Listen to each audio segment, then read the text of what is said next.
So we are about 100 pages into the Housemaid's Secret right now. This is the second book in the Housemaid series. It takes place probably about a year after the first one. Now, in the last year, Millie has helped out 12 different women get out of domestic violence situations.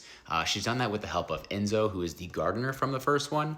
Now, ultimately, they ended up actually getting into what I feel like is a pretty healthy relationship. Unfortunately, his mother ended up getting sick, so he ended up moving back to Italy, which ultimately led to them breaking up. Now, from there, she ended up meeting this guy named Brock. As of right now, I really do like Brock. He's a lawyer, seems to be doing really well for himself, and he seems to be just very kind of understanding of Millie.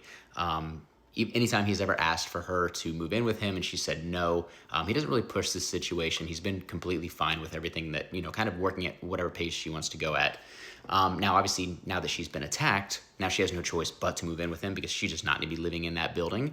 And even then, he has, suggested that she only packs like a week worth of clothes and just kind of see how things go from there. Now, as far as the attack goes, it came from a guy named Xavier, who is very, very much entitled as far as him thinking that he deserves to be with somebody like Millie and she doesn't need to be with somebody like Brock, which ultimately led to an altercation with them in front of her apartment where she maced him, pushed him down the stairs, and then kicked him in the ribs multiple times. So not only does he have that sense of entitlement to him, but he also has a very bruised ego. So he's definitely somebody that I really want to keep an eye out on, because I feel like he's definitely going to come back and he's definitely going to want some revenge on what just happened.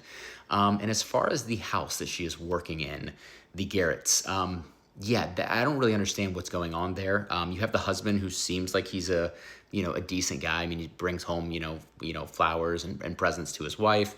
His wife is, I don't even say she's locked in a bedroom upstairs. She's just in a bedroom upstairs. She never leaves. He says that she's ill, but there's been times where like she's been crying. Millie has gone up there, kind of knocked on the door just to see if she's okay.